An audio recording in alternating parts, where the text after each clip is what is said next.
Good morning, Madisonville Community College.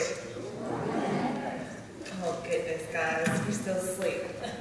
But I'm very excited to be here today because I actually see some of the students that I've worked with the last 2 years at Hopkins County Schools, and there's no greater pride than that. The title of my talk is "The Pain of Regret is Far Worse Than the Pain of Discipline," and that's a quote by Nathan Whitley. Have you ever regretted something? I know it's common to hear that saying that live life with no regrets, but let's face it, we all have regrets. They do not have to be anything serious. There are times where I regret not having the dessert. There are times where I regret not taking the trip. Or far worse is shopper's regret. Come on, ladies and gents.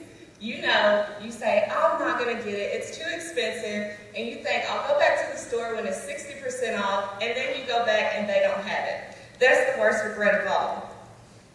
I have worked with college students for most of my life, both traditional, non-traditional, at large universities, private schools, community colleges, and honestly, that's the best population to work with. It's one of my favorites. I love to advise them, mentor them, counsel, and teach them. But one common thread has appeared in counseling and working with college students, and it's that a lot of them have regrets.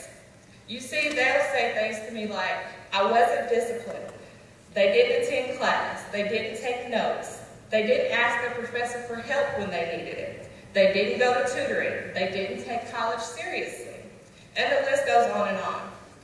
They are all experiencing the feeling that Nathan Whitley described as the pain of regret is far worse than the pain of discipline. Had they stayed committed, they may have passed the class the first time. They may have already graduated by now and working in their field, but something threw them off their path and their goal. But it is your responsibility to be an active participant in your educational process. If you forget to take a class, it's not your advisor's fault, guys. You should know your program of study like you know the menu at El Bracero. I challenge every student here to make at least 3 SMART goals this year. Does anybody know what SMART stands for? Raise your hand. You know what SMART goals are. I just taught this in group today. The S is specific. The M is measurable. The A is attainable. The R is realistic. And the T is timely. And so your goals should be SMART. Write them down where you can see them. And make a mantra. My mantra that I say to myself often is, trust the process. To whom much is given, much is required. You have a great responsibility to make yourself proud. You're doing this for you. It will not be easy. You will be studying while everyone else is living their life.